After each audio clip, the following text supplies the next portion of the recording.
GMR foundation chairman గుర్రపు మచ్చేందర్ సాగునీరు లేక ఎండిపోతున్న పంట పొలాలను పరిశీలించారు, రైతులను ఓదార్చారు. ఆయన మాట్లాడుతూ చేతికి అందకుండా పోతున్న పంటను చూసి వెలిపిస్తున్న రైతాలను చూసి చలించారు.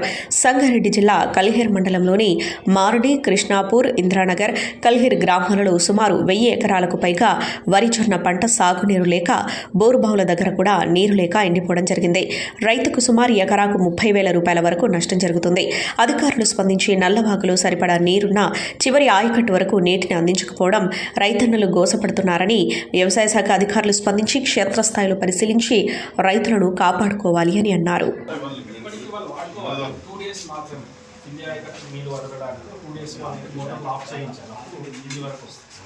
అదొకటే మెయిన్ సమస్య. దాన్ని సాక్షాత్యం చేయగలం.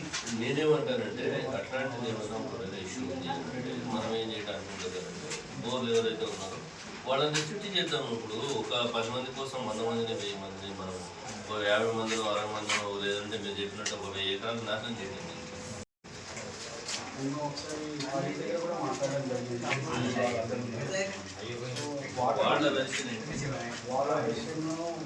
వాటర్ ఉన్నాయి, ఆదేశాలు ఇస్తేనే మేము చేయగలుగుతాం. ఆదేశాలు రావట్లేదు.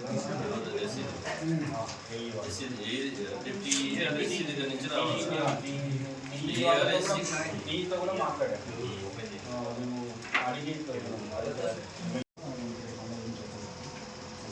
మండే నాడు ఒకసారి అయితే కాల్ మీ బ్యాక్ అంటే ఈ 2 days 3 days అయితే 2 days అయితే హాలిడేస్ ఉంది. వాళ్ళంటే దినం పెడుతుంది రేపు వెళ్ళండి.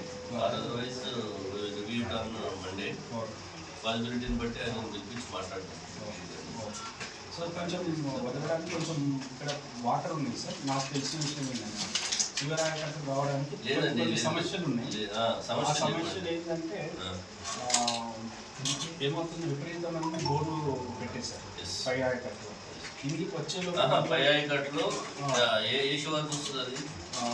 ఖానాపూర్ కదండి. మన మండలమా లేకపోతే వేరే మండలం? శ్రీకాపూర్ మండలం కొంచెం ఉంది, మన మండలం బోర్లు ఉన్నాయా మీ ఉద్దేశంలో? బోర్లు ఉన్నాయా? చాలా మంది జొన్నలు పెట్టుకున్నారు, చివరి దశలో ఉంది. ఒక తడిస్తే ఇంచుమించు ఎకరానికి 50,000 నుంచి 75,000 పంట పడుతుంది. కానీ దానివల్ల ప్రాబ్లం అవుతుంది. చాలా మంది ఇప్పటికి వెళ్ళిపోయింది.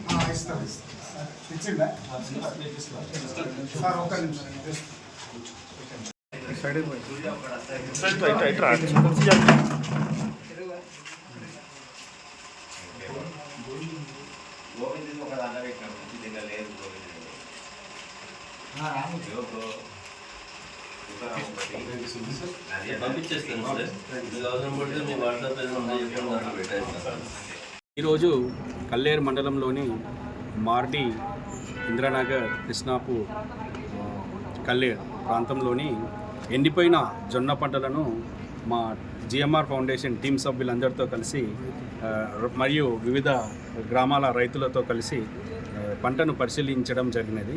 ఆ పంటను పరిశీలించడం వలన ఎందరో మంది పొట్ట దశలో ఉన్న జొన్న పంట ఎన్నో వందల ఎకరాలలో ఎండిపోయింది. చాలామంది చాలా చిన్నకారు రైతులు కౌలు తీసుకొని దాని పంటను వేయడం, చివరి దశలో ఉన్న పంట ఎండిపోవడం జరిగింది. దాని వలన రైతులకు ఎకరానికి ఎన్నో 30,000 రూపాయల నష్టం జరిగినట్టు మేము భావిస్తున్నాం. పెట్టుబడి నష్టం జరిగినట్టు భావిస్తున్నాము. ఒక్క తడి నల్లవాగులో పుష్కలంగా వాటర్ అవైలబిలిటీ ఉన్నా కూడా దాన్ని మనం వాడుకోలేకపోతున్నాం. దాన్ని ఎందుకు వాడుకోలేకపోతున్నామంటే మేమందరం గమనించింది ఏంటి అంటే, ఇదివరకే మేము విజ్ఞప్తి చేయడం జరిగినది. ఇక్కడ ఉన్న పంటలు ఎండిపోయే దశలో ఉన్నాయి. దయచేసి ఈ చివరి ఆయకట్టు అయిన ఈ 4 గ్రామాల్లోని జొన్న పంటను బతికించాలి, ఒక తడి నీళ్ళు ఇవ్వాలి అని మేము రిక్వెస్ట్ చేయడం కూడా జరిగింది. అక్కడ ఉన్న ఏఈ గారితో కూడా మాట్లాడడం జరిగింది. ప్రభుత్వాన్ని కూడా, ఎమ్మెల్యే గారిని, ఎంపీ గారిని కూడా మేము విజ్ఞప్తి చేయడం జరిగినది. ఏది చెప్పినా కూడా వాళ్ళు చాలా అశ్రద్ధ వహించారు అని నేను భావిస్తున్నాను. వాళ్ళు ఒక్కసారి కూడా ఇక్కడ మనము అధికారం వచ్చింది, సీట్లో కూర్చున్నాము, కానీ ప్రజల సమస్యల మీద వాళ్ళు ఏనాడు కూడా శ్రద్ధ పెట్టట్లేదని నేను భావిస్తున్నాను. ఇది చాలా చిన్న సమస్య కాదు. ఒక చిన్న రోడ్ వేయడము, ఒక కాలువ వేయడము, ఒక బిల్డింగ్ కట్టడము అలాంటి చిన్న సమస్య కాదు. ఇది కొన్ని వందల రైతుల కుటుంబాలకు సంబంధించిన సమస్య. ఇది వాళ్ళు వాళ్ళ ఆర్థిక పరిస్థితి ముందే చాలా చిన్నగా ఉంటుంది. ఈ పంట లాస్ వలన వాళ్ళు ఎంతో వెనక్కి వెళ్ళే పరిస్థితి దాపురించింది. కొందరు రైతులైతే ఆ పంటను బతికించడం కోసం మూడు బోర్లేసి 3 లక్షల రూపాయలు ఉల్టా లాస్ అవ్వడం కూడా నేను గమనించాను. అట్లా బోర్లు వేసిన రైతులు కూడా ఎందరో ఉన్నారు.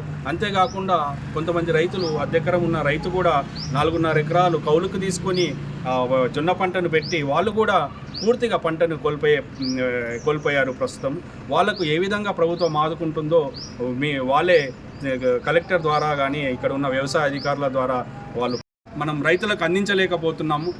మన యొక్క అశ్రద్ధ వల్ల దాని మీద మనకు ఎలాంటి మనం చర్యలు తీసుకోకపోవడం వలన, అధికారులకు సరైన ఆదేశాలు ఇవ్వకపోవడం వలన ఆ సమస్య గురించి మనం చిత్తశుద్ధితో ఆలోచించలేకపోవడం వలనే ఈ వాటర్ అనేది మనం శివరాయి కట్టుకు ఇవ్వలేకపోతున్నాం. ఈ రైతులు యొక్క జీవనం ఇంకొక 4 సంవత్సరాలు వెనక్కి పోయే ప్రమాదం ఉంది. వాళ్ళు ప్రతి సంవత్సరం మంచిగానే పండించుకున్నారు. ఈ సంవత్సరం అయితే చాలా దారుణంగా ఎకరాల జొన్న పంట చివరి దశలో ఎండిపోవడం చూస్తుంటే, చాలా రైతు యొక్క బాధను చూస్తుంటే, దేశానికి వెన్నెముకైన రైతుని యొక్క ఈ నష్టాన్ని చూస్తుంటే చాలా బాధ వేస్తుంది. దయచేసి ఈ ఎమ్మెల్యే గారు కానీ, ఇక్కడ ఉన్న యంత్రాంగం కానీ, ప్రభుత్వం కానీ తప్పకుండా ఇప్పటికైనా కళ్ళు తెరిచి నల్లవాగులున్న నీటిని చివరాయి కట్టుకు వచ్చేలా, ఒక్క తడి అన్న ఇచ్చేలా చర్యలు తీసుకోవాలని నేను పదే డిమాండ్ చేస్తున్నాను. ఇందులో భాగంగా మేము వివిధ గ్రామాలను పర్యటించిన తర్వాత, పంట నష్టాన్ని చూసిన తర్వాత మేము కల్లేరు మండలంలోని ఎంఆర్ఓ ఆఫీస్కి వచ్చి ఎంఆర్ఓ గారికి రిప్రజెంటేషన్ ఇవ్వడం జరిగింది. వాళ్ళకు ఒక తడి అన్న ఇవ్వాలి అని, వాళ్ళను కలెక్టర్ దృష్టికి తీసుకెళ్ళాలి అని, సంబంధిత డిఈ గారికి, ఏఈ గారికి, ఎమ్మెల్యే గారి దృష్టికి తీసుకోవాలని కూడా మేము విజ్ఞప్తి చేయడం జరిగినది. దయచేసి ఇక్కడ ఉన్న వాళ్ళు కళ్ళు తెరిచి ఒక చివరి తడి ఈ 4 గ్రామాలకు సంబంధించిన ప్రాంతాలకు ఇచ్చి ఇక్కడ ఉన్న జొన్న పంటను రక్షించాల్సిందిగా నేను డిమాండ్ చేస్తున్నాను. ధన్యవాదాలు. Hi everybody, this is Kiriti Damaraju. Like, share and subscribe to Saira TV.